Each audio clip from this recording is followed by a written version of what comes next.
ಎಲ್ಲರಿಗೂ ನಮಸ್ಕಾರ ಸ್ನೇಹಿತರೆ.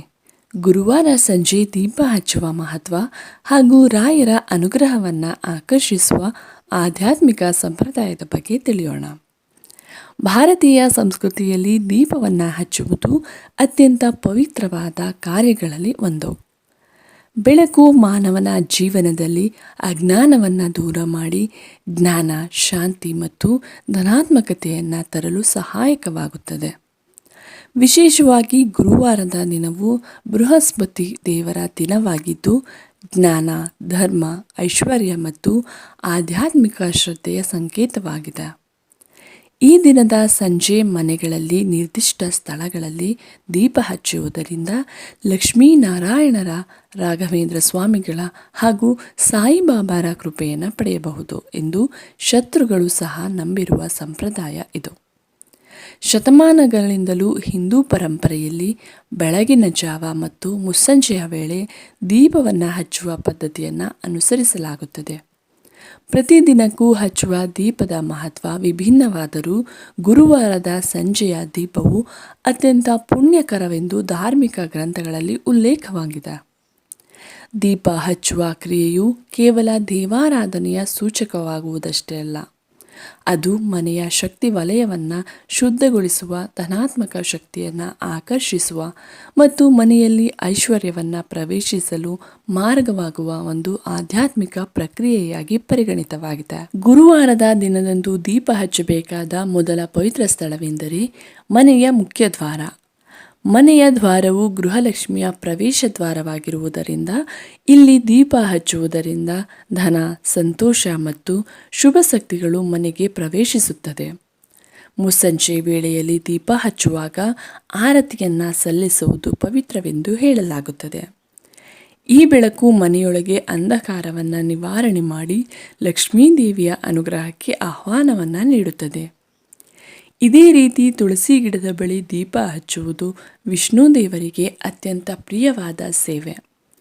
ತುಳಸಿ ಸಸ್ಯವು ಮನೆಯಲ್ಲಿನ ನಕಾರಾತ್ಮಕ ಶಕ್ತಿಯನ್ನು ಶಮನಗೊಳಿಸಿ ಧನಾತ್ಮಕ ವಾತಾವರಣವನ್ನು ಹರಡುವ ಶಕ್ತಿಯನ್ನು ಹೊಂದಿದೆ. ಗುರುವಾರದ ಸಂಜೆ ತುಳಸಿ ಗಿಡದ ಬಳಿ ಹಚ್ಚಿದ ದೀಪವು ರಾಘವೇಂದ್ರ ಸ್ವಾಮಿಗಳ ಕೃಪೆಯನ್ನು ಆಕರ್ಷಿಸುವುದಕ್ಕೆ ಸಹ ಕಾರಣವಾಗುತ್ತದೆ. ತುಳಸಿ ಗಿಡದ ಸುತ್ತಲಿನ ವಾತಾವರಣವು ಆಧ್ಯಾತ್ಮಿಕವಾಗಿ ಶುಭ ಶಕ್ತಿಯನ್ನು ಸೆಳೆಯುತ್ತದೆ ಎನ್ನುವುದು ವಾಸ್ತುಶಾಸ್ತ್ರದ ಅಭಿಪ್ರಾಯವೂ ಆಗಿದೆ. ಗುರುವಾರದ ದಿನದಂದು ಮನೆಯ ಅಂಗಳದಲ್ಲಿ ದೀಪವನ್ನು ಹಚ್ಚುವುದು ಮತ್ತೊಂದು ಪ್ರಮುಖ ಸಂಪ್ರದಾಯ. ಮನೆಯ ಅಂಗಳವು ಶುಭ ಶಕ್ತಿಯ ಚಲನವಲನಕ್ಕೆ ಕೇಂದ್ರವಾಗಿರುವುದರಿಂದ ಇಲ್ಲಿ ಹಚ್ಚುವ ದೀಪವು ಮನೆಗೆ ಸಂತೋಷ, ಶಾಂತಿ ಮತ್ತು ಸಮೃದ್ಧಿಯನ್ನು ತರಲು ಕಾರಣವಾಗುತ್ತದೆ.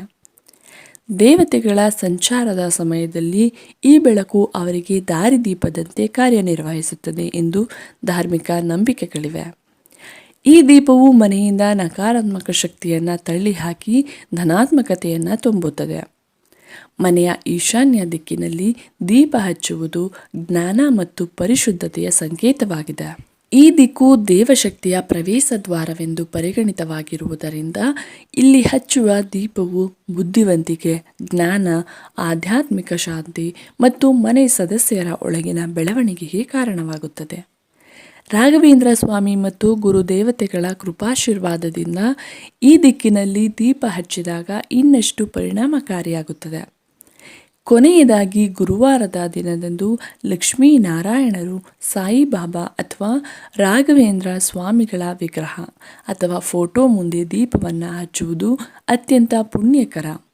ಇದು ಮನೆತನಕ್ಕೆ ನೇರವಾಗಿ ದೇವರ ಆಶೀರ್ವಾದವನ್ನು ಆಹ್ವಾನಿಸುವ ಕ್ರಮವಾಗಿದ್ದು ನಕಾರಾತ್ಮಕ ಶಕ್ತಿಗಳನ್ನು ದೂರ ಮಾಡಿ ಮನೆಯಲ್ಲಿ ಶುಭ ಶಕ್ತಿಯನ್ನು ಹೆಚ್ಚಿಸುತ್ತದೆ. ದೀಪದ ಬೆಳಕು ದೇವರ ಸಾನ್ನಿಧ್ಯವನ್ನು ಸೂಚಿಸುವುದರಿಂದ ಅದು ಮನಸ್ಸಿಗೆ ಶಾಂತಿಯನ್ನು ಮತ್ತು ವಿಶ್ವಾಸವನ್ನು ನೀಡುತ್ತದೆ. ಗುರುವಾರದ ದೀಪ ಹಚ್ಚುವ ಈ ಸಂಪ್ರದಾಯವು ಕೇವಲ ಧಾರ್ಮಿಕ ನಂಬಿಕೆ ಅಲ್ಲ, ಅದು ಮನಸ್ಸು, ಮನೆಯಲ್ಲಿ ಮತ್ತು ಕುಟುಂಬದಲ್ಲಿ ಧನಾತ್ಮಕತೆ ಮತ್ತು ಸಮೃದ್ಧಿಯನ್ನು ತರಲು ಸಹಾಯಕವಾಗುವ ಒಂದು ಆಧ್ಯಾತ್ಮಿಕ ಜೀವನ ಪದ್ಧತಿ.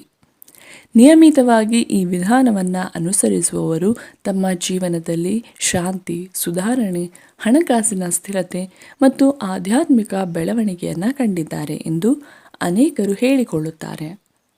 ಕೊನೆಯದಾಗಿ ಗುರುವಾರದ ಸಂಜೆಯ ದೀಪವು ಕೇವಲ ಬೆಳಕು ಮಾತ್ರವಲ್ಲ, ಅದು ದೇವರ ಕೃಪೆಯ ಕಿರಣ, ಶುಭ ಶಕ್ತಿಯ ಪ್ರವಾಹ ಮತ್ತು ಜೀವನದ ಸಮೃದ್ಧಿಗೆ ದಾರಿ ತೋರಿಸುವ ದಿವ್ಯ ಮಾರ್ಗವಾಗಿದೆ. ಈ ಪವಿತ್ರ ಸಂಪ್ರದಾಯವನ್ನು ಮನಸಾರೆ ಅನುಕರಿಸಿದರೆ ರಾಯರ ಕೃಪೆಯ ಬೆಳಕು ನಿಮ್ಮ ಜೀವನವನ್ನು ಪ್ರಕಾಶಮಾನವಾಗಿಸುತ್ತದೆ. ಸ್ನೇಹಿತರೆ, ಈ ಮಾಹಿತಿ ನಿಮಗೆ ಇಷ್ಟವಾಗಿದ್ದರೆ ಲೈಕ್ ಮಾಡಿ, ಹಾಗೆ ನಿಮ್ಮ ಸ್ನೇಹಿತರಿಗೆ ಶೇರ್ ಮಾಡಿ. ಕಾಮೆಂಟ್ ಬಾಕ್ಸ್ನಲ್ಲಿ ಓಂ ಶ್ರೀ ಗುರು ರಾಘವೇಂದ್ರಾಯ ನಮಃ ಎಂದು ಕಾಮೆಂಟ್ ಮಾಡಿ. ಎಲ್ಲರಿಗೂ ಧನ್ಯವಾದಗಳು.